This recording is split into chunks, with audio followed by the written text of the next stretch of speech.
Gracias por tener la puntualidad de estar con nosotros el día de hoy en nuestra segunda jornada en el 18º Seminario Internacional de Seguridad Minera.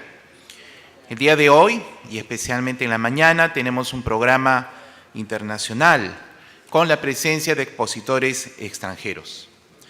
Es el momento de presentarles al profesor David Cliff. El profesor David Cliff, en la temática de seguridad y salud ocupacional en minería, desde el año 2011, en una institución de Australia, el MISHC, ha tenido como funciones principales el desarrollar asesoría en los aspectos de educación, investigación aplicada, consultoría en seguridad y salud en minería y en la industria, asimismo en el procesamiento de minerales. Anteriormente, David ha sido asesor en seguridad y salud del Consejo de Minería de Queensland y también como encargado de investigación en la área de minería para el análisis de seguridad en las minas.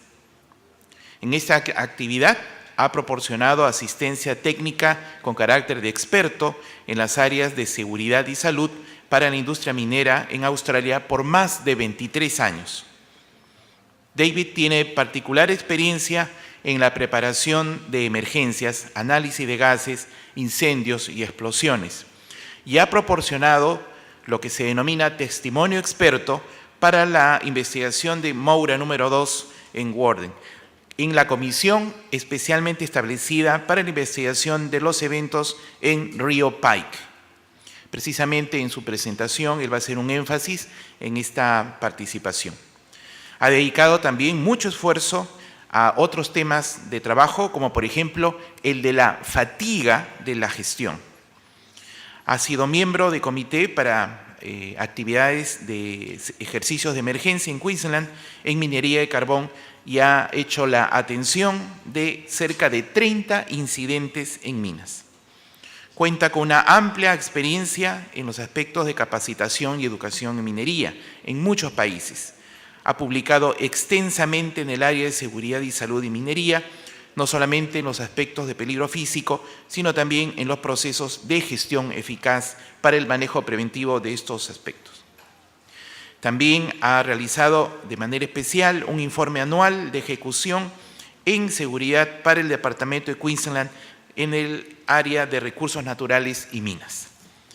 El profesor David Cliff va a estar con nosotros en el tema How the Australian Mining Industry Managed Health and Safety, con especial énfasis a los eventos de River Pike, cómo la industria minera australiana ha gestionado la seguridad y la salud.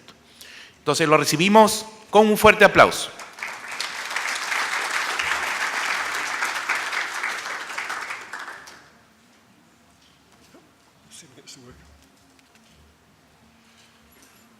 Okay, excellent. Good morning. Thank you to the ISEM for allowing me to attend this conference and make this presentation.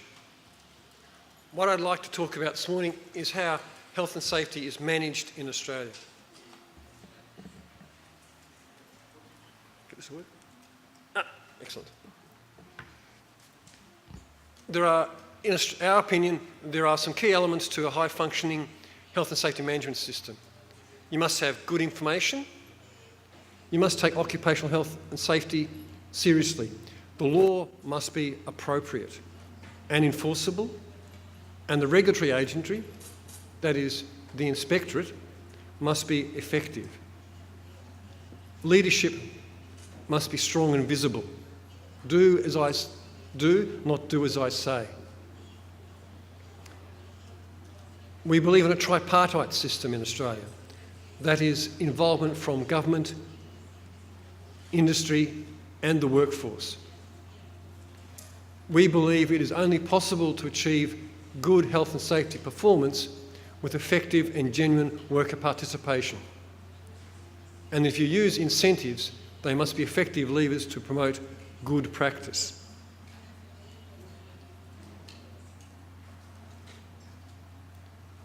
To support systems, you must have information. Information is the key. It must be good quality. Far too often, occupational health is overlooked. We focus totally on safety. We focus totally on accidents. We must ensure that we target the high-risk populations, those people who are more likely to be harmed. We must ensure that the major hazards, such as fire, explosion, fall of ground, are dealt with effectively. And we must ensure that we have a culture that is risk-aware and risk-averse.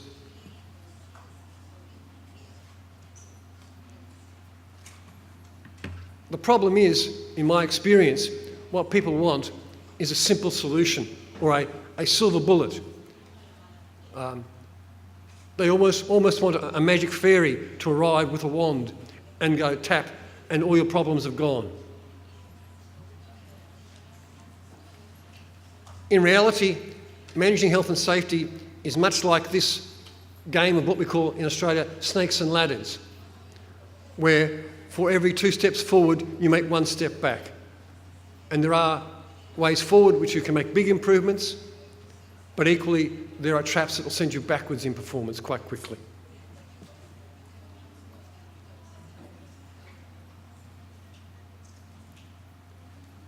Australia is a big and diverse country. It is about 4,000 kilometres from west to east and about the same from north to south. It is a federation of states. And that is good and bad because mining health and safety legislation is controlled by the states, not the federal government.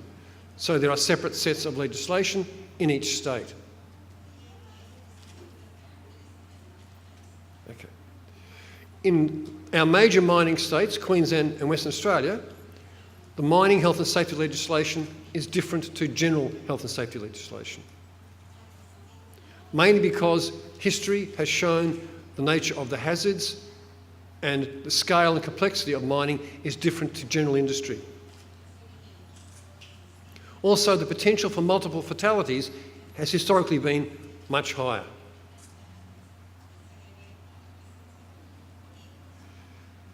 This is I hope no one drank too much last night. This is a Google map of Australia mining. Over here we have our coal mines. Over here we have our iron ore mines. The yellow represent base metal, copper, zinc, lead, some silver. Up here we have diamonds, uranium, and other iron ore and base metals. Australia produces most materials. It has a very diverse mining industry. They are some of the production tonnages from about 2010. We produce about 500 million tonnes of coal. We produce a similar amount of iron ore.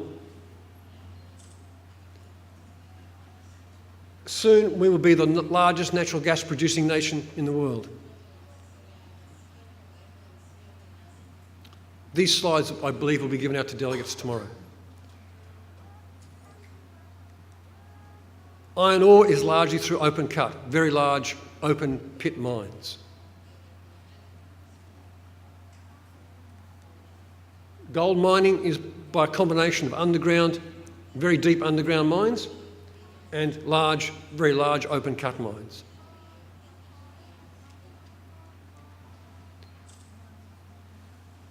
Open cut coal mining produces 75% of the coal in Australia. Underground mines produce about 25%, or about 120 million tonnes. All our coal mines are large, highly mechanised.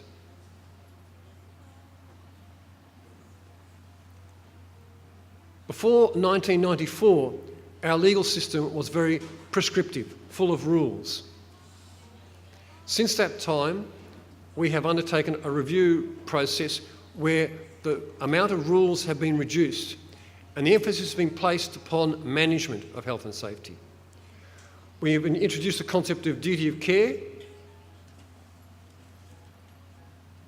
And we have changed the way people think. Under the old legislation, if you complied with the regulations, you were deemed to be safe.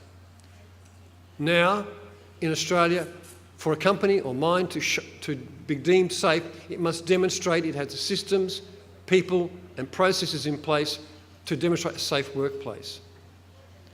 So the regulations and the law is there to encourage management of OH&S by the mines, not by the government.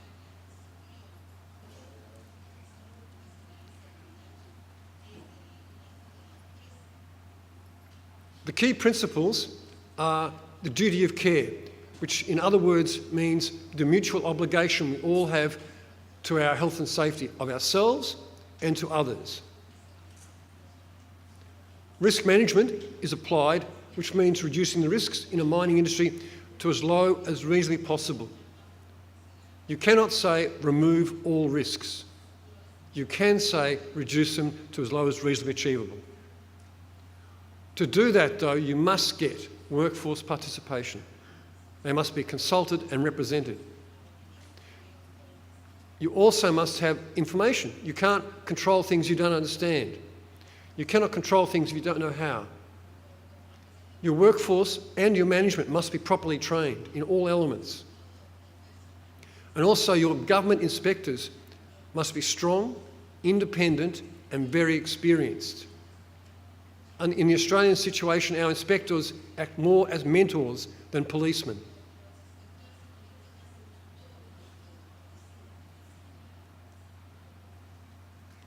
We talk about the safety culture in Australia.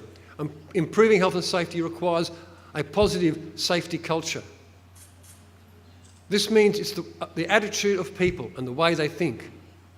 If you have a very rudimentary safety culture, you simply do as you're told. You follow the rules, you don't think. You take no responsibility for your own safety. And as you improve your culture, you develop more shared responsibility, more ownership of your health and safety as appropriate. So developing a good safety culture is very important. We have a legislative hierarchy. Our Act and legislation, our regulations are a mixture of rules and enabling or process-based. But they are then supported by information and advice of various sorts of guidelines. We have lots of guidelines or codes of practice. We see legislation in Australia as not the way to improve health and safety performance, but as a prop to stop you going backwards. It doesn't enhance the way you do things, but it stops you doing things badly. It is a minimum standard, not a maximum standard. And in Australia, we don't aspire to the minimum, we aspire to the maximum. The duty of care applies to everybody on a mine site, not just the owner or the boss or the manager. They clearly have the highest degree of responsibility because they have the biggest ability to influence. They control the money. They make the decisions. But the workers have a responsibility as well. They must work safely. They must not do anything to harm themselves or anybody else.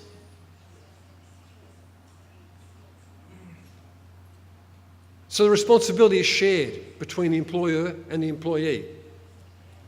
And it is higher to those who are least experienced, those who don't know any better. Therefore, you must exercise a greater care to those people. And also where the environment is potentially more harmful, it is important that we exercise a greater duty of care. This encourages management, not compliance.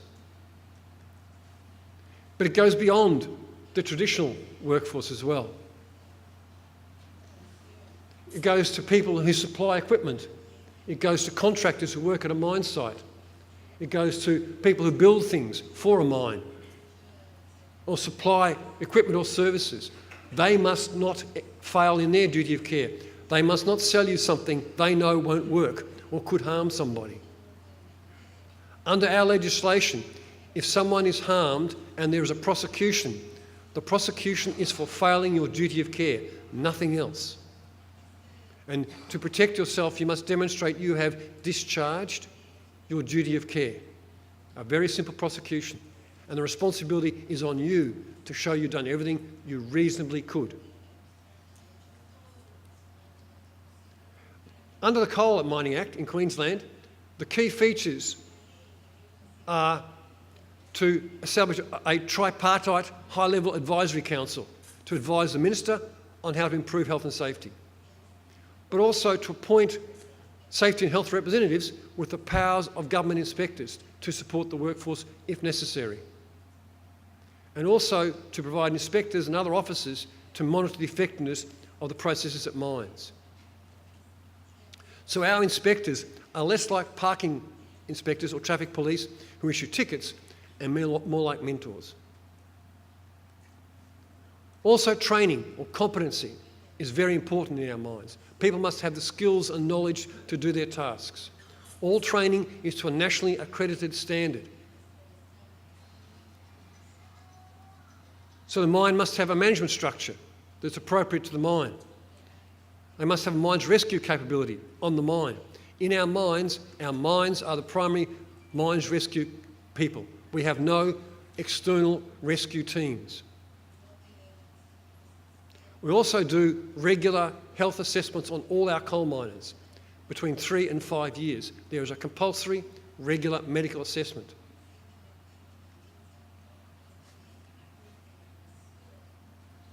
The cooperation is under our Act is through establishment of the Council, through the appointment of industry health representatives, and also at the coal mine we have election by the workers of representatives who have some powers of inspection and control as well. And also in the development of management processes and operational processes, the coal mine workers must be involved. This is also true in the metalliferous sector. The safety health management system is the cornerstone of the legislation. The basic elements rely on the risk identification assessment, the control and management of the hazards, and the collection and reporting of relevant safety and health information. You cannot manage what you do not know, and you cannot measure the progress if you do not assess. There is an Australian and international standard for occupational health and safety management systems. This is a schematic of it. It is very similar to other processes, the Plan, Do, Check, Act process. It is a cyclic process. Unfortunately, people like to do it once, write a nice big document, put it in a folder and put it on a shelf. That is not a system. A system is a live, implemented system. You must have policy and commitment from management and senior executives. You must plan to do things safely. You must implement properly. More importantly, you must check that the plan is being properly implemented and that the plan is achieving the outcomes it's desired. They are not the same thing. You can have a great plan completely implemented as per the document, but it has no impact at all. So you must do both. And then if it is not working or is working, you must review and update and carry on the cycle. That is not to say we don't have incidents at our mines. That's $12 million lost.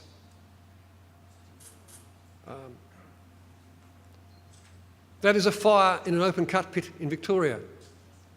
That fire burnt on a front 2.5 kilometres wide and 30 metres deep and burnt for nearly 6 months. It caused loss of power to 1/3 of the state of Victoria. We have been very lucky in Australia. As well as good management, we have good luck, perhaps. They represent the last 6 multiple fatalities in coal mines in Australia. We have had no multiple fatalities in coal mines in Australia for nearly 20 years, since our new legislation has been in place.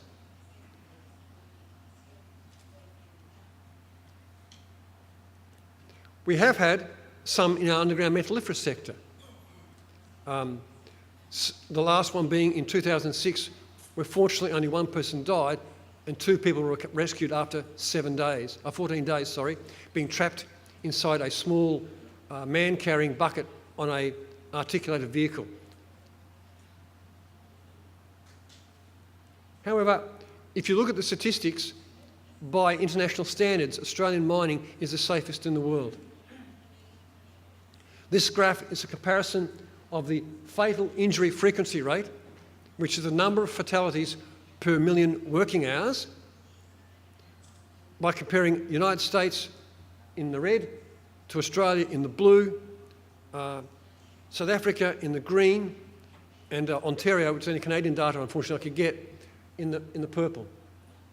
By comparison, if my mental arithmetic is good from yesterday, Peru is running at about, I can't see this, 0.1 on this graph at the moment, maybe a little higher. You can see in every case, the blue is the lowest bar. Not so much difference in underground metal. Open cut, very different metal. Open cut coal, very, very different. Underground coal, very, very different. And we believe that is principally because we manage, we don't comply. There are other differences too. For example, in America, most coal mines employ less than 10 people. In Australia, almost none of our mines are that small. Most of our mines employ more than 100 people, sometimes 500 to 1,000.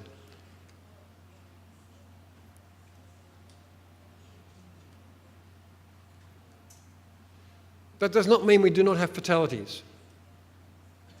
This represents a breakdown by the various sectors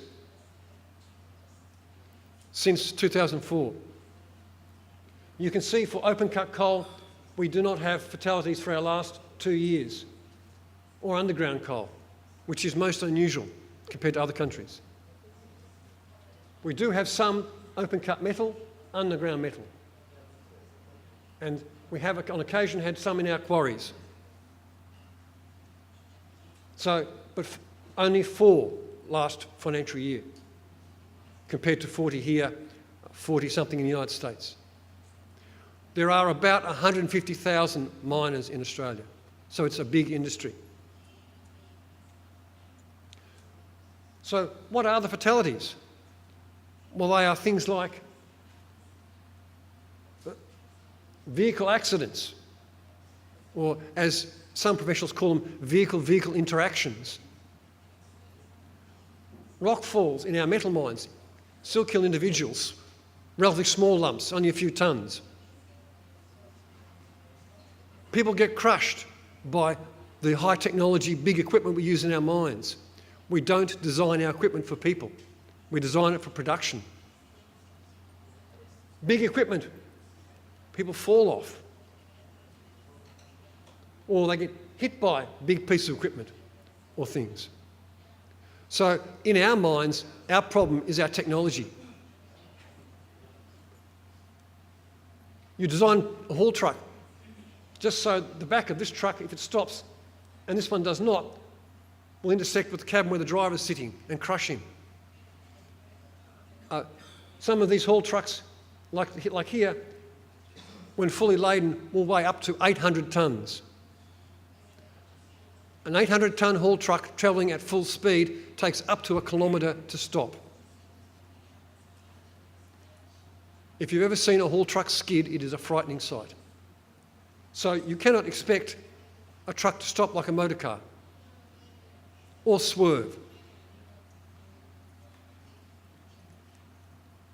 Also, the tyres on these large vehicles are high pressure and can get very hot and can explode if you fill them full of air, because the rubber will abrade and get warm.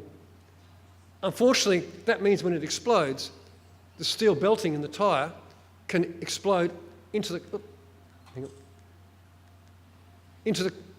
cabin of the truck and kill the driver, the reinforcing of the tyres.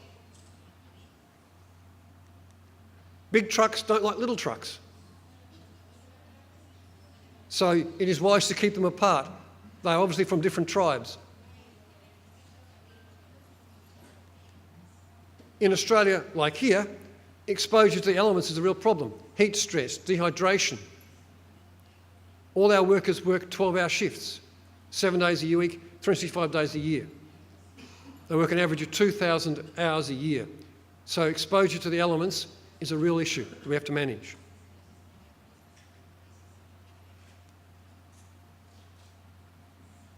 Here is a 300-tonne water tanker that rolled after it hit a wet patch on the road. Why did it have a wet patch on the road? Because it was in charge with watering that road to keep the dust down. But it did not have enough time to water it regularly in small amounts, so it watered it in one go to make it easier because of production pressures. And unfortunately, it hit the wet patch, skidded and rolled. We have underground, we have very large machines in very small spaces. So if someone is standing close to it and it turns a corner, the machine can knock into the wall. And if you are on the wall where it knocks into, you'll be crushed. The visibility of the driver is almost non-existent. We have not designed these machines for people to drive. They cannot see very much of where they're going. And then you put them in a dark environment with a couple of small lamps and we expect them to drive without hitting anybody. It is very immature.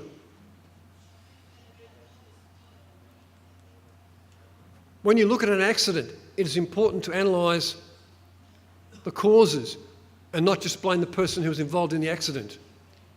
There could be other people in the team who contributed to the accident. It could be the supervisors. It could be the bosses. It could be production over safety. It could be things in the workplace. It could be rain. It could be the dark. It could be fog. It could be the organisational structure where we don't support safe work practices or we don't provide the right equipment.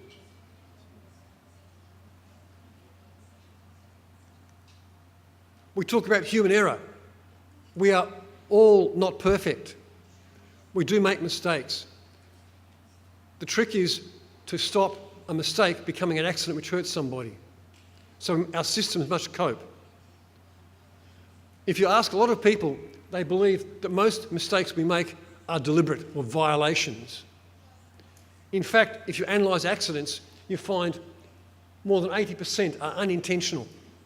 People don't mean to harm themselves. They don't mean to do the wrong thing. They either don't know or they forget. They do it accidentally. For example, if you look at a modern haul truck, the grey represents areas where the driver in the cab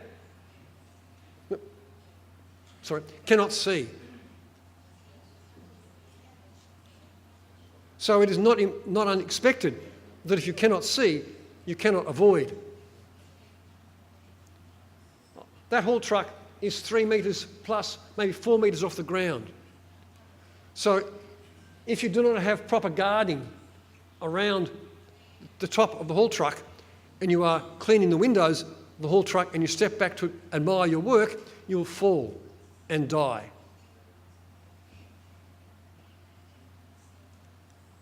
This is a picture of an underground coal carrying machine. The driver sits on the side. It was designed by an engineer. You can tell because that's his specification for the driver. If you look at the controls in the machine, the way he has to sit and reach the controls, he is not, this is what you get and this is what you want. So we call that human factors, and I'm sure other people will talk more about this later. Maybe it's easier to breed them in Peru, but we have trouble breeding those sort of people in Australia. So it is not always the human's fault. If you design a machine you cannot drive safely or easily, you must expect there to be problems. So designers and manufacturers have a responsibility. Why would you supply a piece of equipment like that? It used to be that if you wanted a haul truck, you got a big yellow haul truck. And that was it. No possibility, no flexibility. Now we're able to influence them and make them design them more safely. So this talks about the risks that the supplier must undertake and manage. Risk management is a very simple concept. You simply start by identifying the hazards. What could go wrong? Then you assess the risk. Now, risk is not the same as hazard. Risk is a combination of the likelihood of an event occurring and the consequence of that event occurring. And then, once you assess the risk, you make one of three choices. You decide to accept the risk, you decide to reduce the risk, or you remove the risk. Then you take action, but you take action and then don't walk away. What you do is you assess, have you actually reduced the risk? And have you reduced it to a level which is acceptable? And if you haven't, you go through the cycle again. So that's the basic process. In concept, it's very simple. But it all relies on knowledge, accurate knowledge. So, we tend to focus on likelihood. We don't focus on consequence. There is a trend in our industry now to talk about total recordable injuries, for example, which is everything from a cut finger to total paraplegia, permanent disability, and treat them equally because it's just a number. So we reduce the number. We must be concerned about the severity as well. It is not right to treat a Band-Aid cut with the same effort as trying to stop people being harmed for any period of time. This is a semi-quantitative process. This is how you rank risks. You simply break it up into, you rank the consequence by either the frequency, the consequence is severity. So it could be fatalities ranked down to minor injury. The likelihood is from frequent to almost never. And then you end up with a number by crossing the two lines. That simply gives you a rank. That rank is simply there to allow you to prioritise which risks are most important to deal with first. Obviously, you deal with the high consequence, high frequency events first.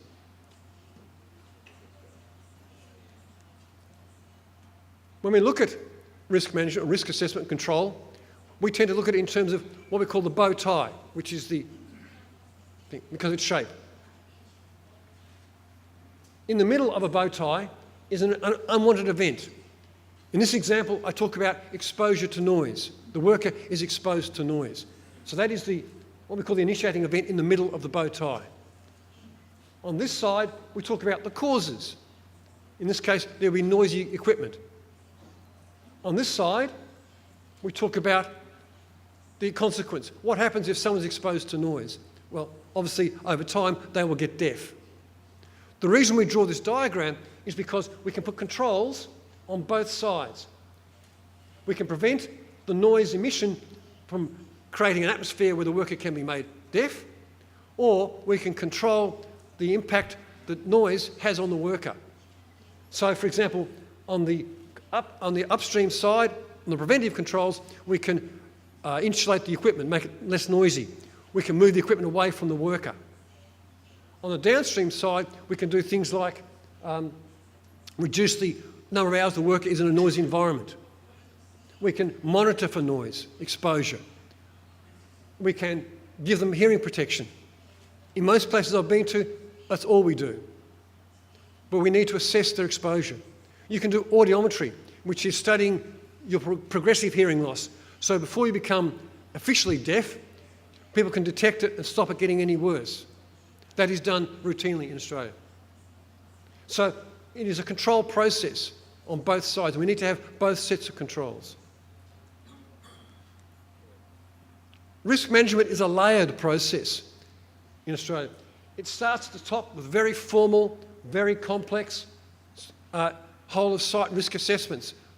And it cascades all the way down to, at the individual workplace, people doing informal but very frequent job safety analysis, or a whole pile of terms like that. But the worker carries out an informal risk assessment. Much like you do when you cross the road. You will do a risk assessment every time you cross the road, or at least I hope you do, because you will assess the likelihood of getting run down before you cross the road. That's a risk assessment. So there are multiple ways of doing risk assessments. and multiple levels of complexity. Our inspectors. In Australia, for our system to work, we have to have a very special kind of inspector. They do enforce the Act and the regulations. They do monitor the health and safety performance at mines. They do inspect and audit, but they don't count fire extinguishers. They don't check whether the stones are painted white. They audit the systems. They audit the performance of the big picture. And more importantly, they give advice. They are experienced mining industry people themselves. So if they can give advice based on their expertise. And so we can stop problems becoming accidents. Our inspectors are highly qualified. All our general inspectors are ex-mine managers. They are trained in compliance and they are trained mining engineers.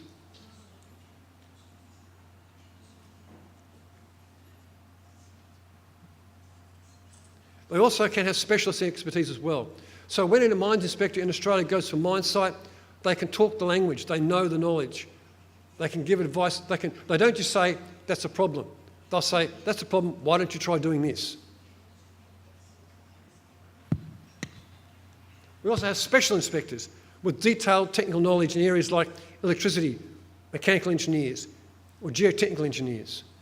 And they similarly have tertiary qualifications and are trained in workplace inspection methods. In Australia, we do not issue fines. This is what we call the enforcement hierarchy or pyramid. The breadth indicates the frequency of action. The top indicates the severity.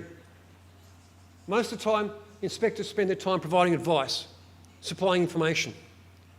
Then for minor deviations from good behaviour, they would make a recommendation. We think you should fix this. Only for minor things. The more severe the problem, they may issue a notice to fix, what they call a substantive conditional practice notice, which means fix this issue by this date. And they will come back and ensure it has been done. If it is more hazardous, they will issue a directive, which is fix it now.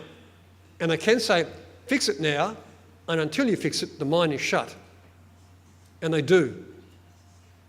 Unlike other countries, once an inspector says shut the mine is shut. Even if the company appeals to law, while the appeal is held, the mine is shut. They can shut part of a mine, they can shut the entire mine. That is a much more effective economic pressure than any fine will ever be. And that is the only stick, or big stick, that we use. And it's done in balance with the carrots. There are prosecutions, but very few. In Australia, we would prosecute perhaps half a dozen times a year, maybe slightly more. It is not needed. Again, how does an inspector choose what action to take? He assesses the risk. If it is a low risk or low harm event, he's happy just to give a warning or a recommendation. If it is serious, it is a directive.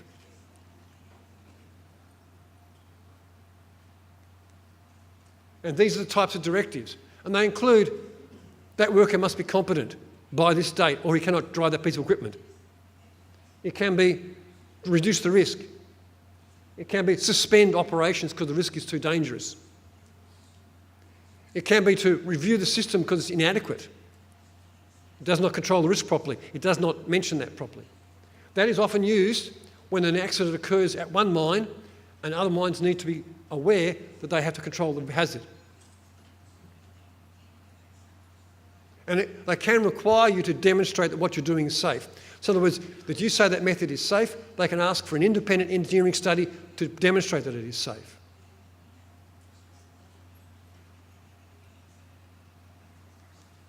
Again, it all comes back to the system. Under the system, for major hazards, such in coal mines, such as things like gas or ventilation or fire, we have individual principal hazard management plans which spell out how that hazard is to be managed. That includes the technology, and the training and the responsibilities of the individuals involved to manage those risks.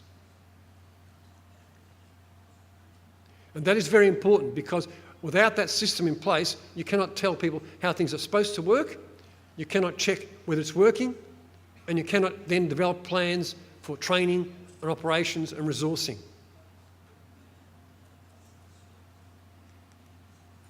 My university provides a lot of information to help with that process, because information is the key. Even though we're in the 21st century, it seems to me somewhat ironic that we seem to be very badly informed. We do not share information well. Our website is publicly available. You're most welcome to have a look at the information. Unfortunately, like me, it only speaks English, and even Australian English at that. On the risk management side, there are a number of databases that you can access that provide access to things like our legislation, all our codes of practice, all our major accidents are reported there, all our work practices, all our regulations are there for every state. So if you want to know something, maybe how to control something, maybe there's some information on our website that will help you. That is more detailed. Some of these, for example, relate specifically to earth-moving equipment, making them safer, making them designed better. Or isolation. This one looks at the regulations and laws and all the legislative stuff, including codes of practice, work practices, guidelines, and incident reporting. It is all free, publicly available. That is not to say our system always works. In our sister country, New Zealand, in 2010, an underground coal mine exploded, killing almost the entire workforce. 29 men out of 31 died. They died because the mine did not implement the system properly. They aspired to the Australian Health and Safety Management System, but they didn't do it properly. In fact, if you look at it critically and you read the report of the investigation by the Royal Commission, which is the highest level possible inquiry into a disaster, no one at that mine carried out their duty of care properly. There was no responsibility taken for the actions. The systems that were in place were paper systems. They were not properly implemented. They weren't assessed or monitored. They did not consider a methane explosion in an underground coal mine to be a hazard. There were warnings in the mine. There were examples of what could happen. The gases were monitored and were detected on a regular basis. There were reports of failures to do things properly, but these were ignored. The government inspection regime, the checks and balances process, was totally inadequate because there were only 2 mines inspectors in New Zealand.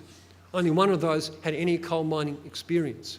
He could only visit the mine site 8 times a year if he was lucky and spend a day there because the government did not give him enough money to travel. So you cannot put our systems in place if you don't implement them properly. They are not paper systems. If you don't have checks and balances, they do not work.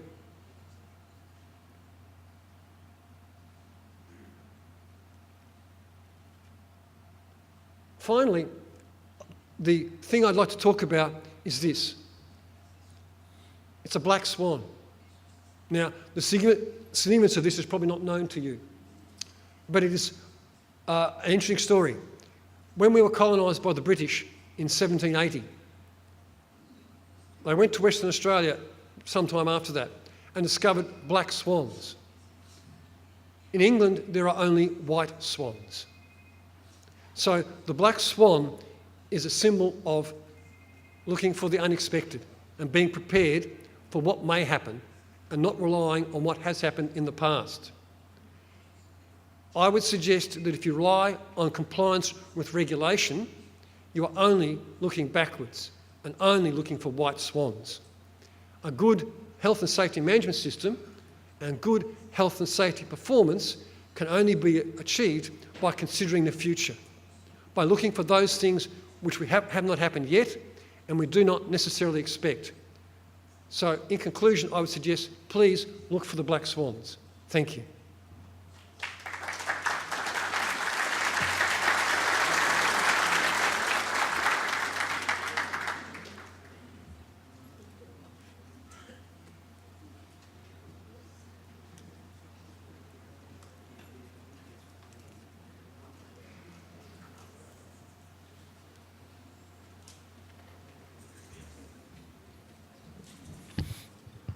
La presentación del profesor David Cliff ha sido no solamente muy didáctica, sino sobre todo nos apoya en muchos de los pensamientos y desarrollos también que tenemos nosotros en seguridad y salud en nuestro país.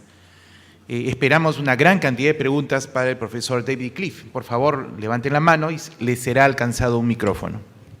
En primer lugar, tenemos ahí una pregunta. Por favor, le alcanzamos el micrófono.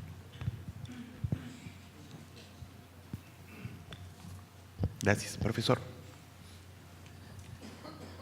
Thank you, sir, for your presentation. It was excellent. Voy a preguntar en español para que atiendan todos los compañeros. Gracias. Me voto como agua sucia. Bueno. Conozco que en Australia hay centros de respuesta de emergencia en diferentes áreas de Australia, donde hay personal a tiempo completo. ¿Podría explicarnos cómo funciona el sistema de respuesta de emergencia en Australia y cómo funciona la capacitación para los rescatistas? ¿Cada región de Australia entrena o esto está centralizado a nivel país, ¿no? If I had a couple of days, I'd explain everything to you. In essence, our mines rescue services are training agencies. They also provide specialist equipment, but it is the mine, an individual mine, that provides mines rescue training people. The normal mine worker, a percentage of those will be trained in mines rescue. They will be coordinated by the rescue services. That is because, as you saw on our map, our mines are very spread out. And so you cannot get a quick response if you do not have the rescue people nearby. They are trained to national competencies, and it occurs Australia-wide. It is more prevalent in the coal mines because of the historical nature of the issues. But we have them for mines rescue in metal mines, open cut mines. But it is all mine-based, only supported by external agencies. I hope that answers your question. Thank you. Good morning. Buenos días. ¿Cuál es el rol que cumplen las universidades en la prevención de la seguridad en Australia? Por ejemplo, la Universidad de Queensland. Tengo por el conocimiento que para la detección de la fatiga hay un elemento del Smart Cap que fue desarrollado con un trabajo conjunto de las universidades en Australia con la industria minera.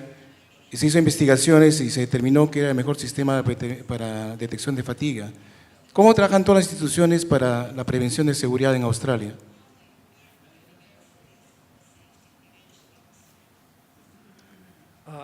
Universities in Australia,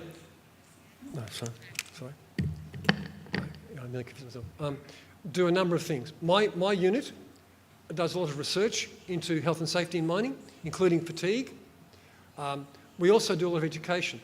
We provide competency-based education on risk management, health and safety management, and particular detailed health and safety issues, such as fatigue. The Smart Cap you referred to was done by, in cooperation with a special research group. It is a baseball cap that monitors your brain waves and espouses to detect deviation from normal brain activity as an indicator of the onset of fatigue. I'm not convinced it is 100% reliable. I think it needs more experiment to prove the link. Fatigue is a very big issue in Australia. We have remote mines, people work long hours, and when you put someone who is tired in charge of a very big piece of equipment, you can have accidents. But we are very active in doing research and also applied education training. I am here in South America in part to provide assistance to other countries and maybe here in developing capacity in education and also in information in health and safety. I have been working in health and safety for 25 years. So our universities, some universities in Australia, mining-based ones, are very heavily involved in research and education. We do, as I say, postgraduate and undergraduate education in those areas as well.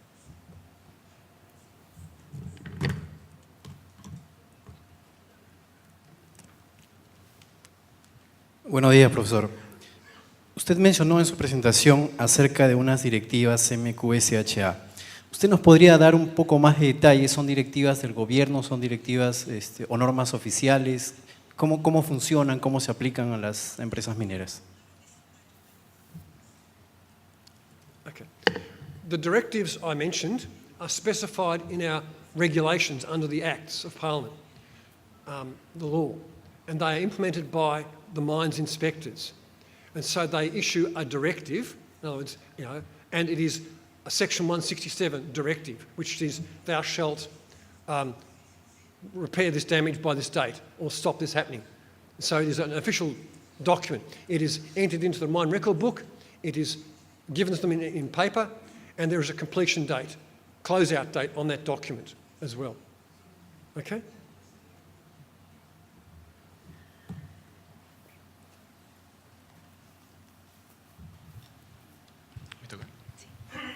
Buenos días.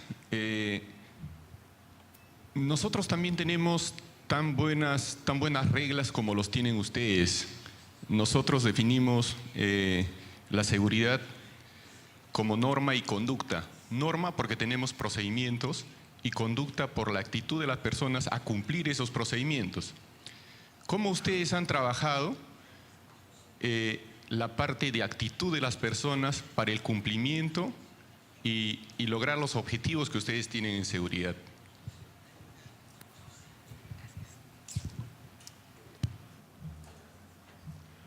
Through a number of initiatives. First of all, and primarily, it is the attitude of the management system at the mine. If your workers believe that management is committed to health and safety, then they will be committed to health and safety. You do that by demonstrating, you do that by demonstrating a commitment to health and safety through proper resourcing. Not only just spending the money on equipment and training, but making time available. And not by giving out what we call mixed messages, which is you tell people that safety is number one. We are committed to zero harm, but by the way, we want that tons out. We want the production kept up. You have to be very careful how you say things. It is the climate or the culture which is the key. You can have all the rules in the world, and many countries do, but if people don't want to work safely, if they are not encouraged to work safely, they won't work safely. So it is an encouragement system. It is not just a process of making rules. In Australia, the law is almost irrelevant. That is why it is very vague. It is very process-based. The focus is on the mine site. The focus is on the company and how it acts and operates at all levels. We have problems when the message from the top, which may be very clear, that zero harm or zero fatalities is our priority. If it gets diluted down the management hierarchy, then that is the problem, and we must deal with that. But you must have educated workers. If they don't know what's wrong, they can't fix the problem. They can't be alerted to the problem as well.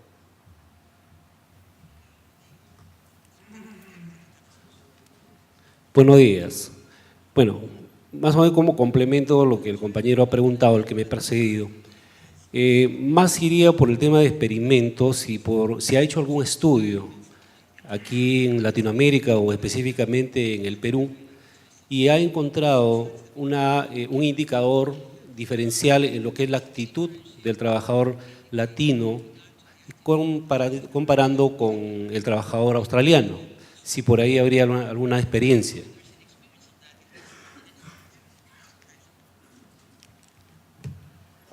Australians are fat and lazy, generally. No, I do not know. But in assessing implementation of a system, it must be appropriate for your workforce.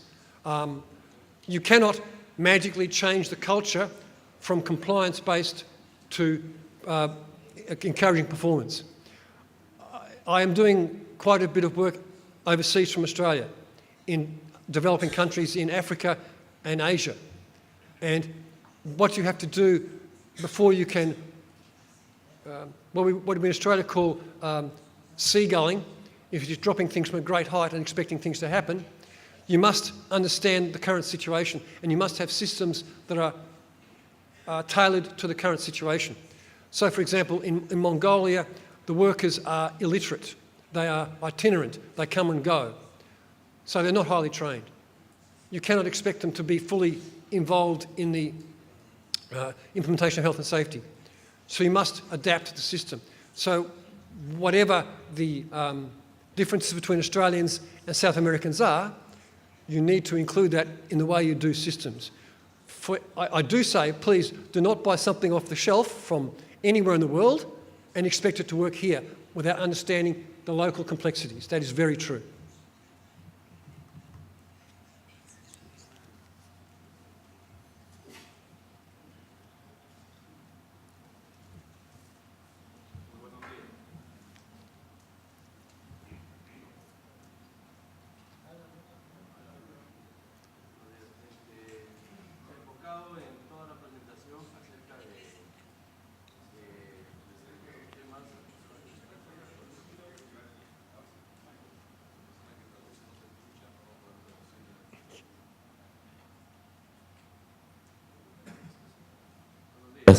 En toda la presentación se ha hablado de temas de seguridad. Yo quisiera saber, con respecto de las estadísticas en temas de enfermedades ocupacionales o profesionales y las sanciones que el Estado australiano está tomando al respecto.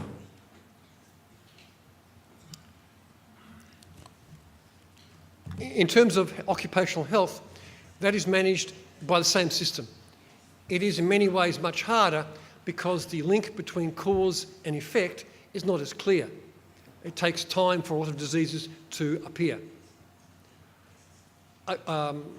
With my apologies to my American colleagues, I'll give you a good example. In American coal mines, there are 1,000 new cases a year of pneumoconiosis, which is lung disease. In Australia, there has not been one case in the last 15 years. We believe that is largely due to two things. We assess the risks of exposure to all our workers on a regular basis through medical examinations. And secondly, we control the hazard. We control the dust much more effectively than they do in America. So if you look at our regulations and you look at these supporting documents and codes of practice, it describes a lot of health hazards, dust, noise, chemicals, fatigue, other medical things in the regulations, and they must be managed through health management plans as well. So we have our big problems in Australia in terms of health in the short term are due to alcohol, drug usage, both legal and illegal, our lack of physical fitness. We are getting older and fatter, and that is not good for a mining industry. We are working longer hours, so fatigue is a big problem. And also, we recognise that mental illness, stress, anxiety, depression are also big problems because that can influence how you work. And unfortunately, with modern technology, if you are there but you are not thinking, you can cause problems. So we need to address those psychosocial issues as well. I hope that answers your question.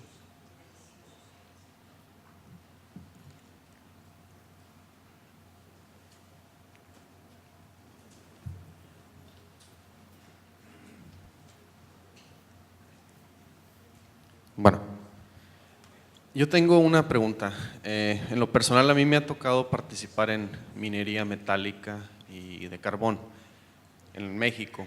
Entonces las regulaciones en México para carbón son muchísimo más estrictas para la metálica. Yo quisiera saber si existe alguna diferencia entre las minas metálicas y minas de carbón en cuanto a regulaciones en Australia y cómo están unificados esos criterios de inspección o regulaciones del gobierno.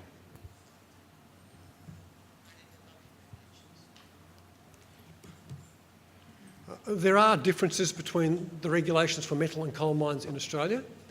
Some of that comes out of history because of the greater prevalence of multiple fatalities in coal mines worldwide.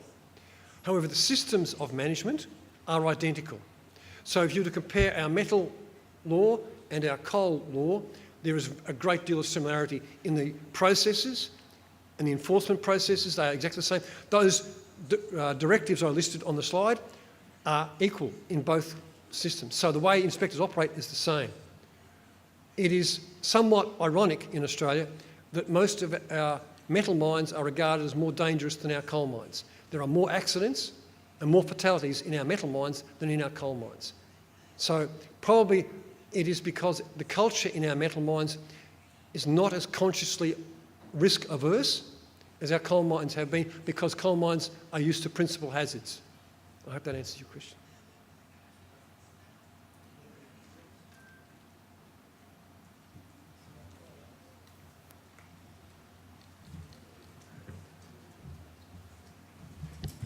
Muchas gracias al profesor David Cliff por la generosidad en su tiempo, en su excelente desempeño durante esta presentación. Yo estoy seguro que ustedes van a también abordarlo y en algún momento nosotros también como Instituto de Seguridad Minera tenemos mucho interés en poder contactarlo.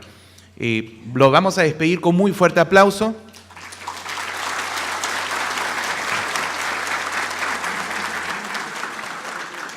Invitarlos a todos ustedes al coffee break y por favor estemos puntualmente nuevamente en nuestro auditorio a las 10:30 de la mañana.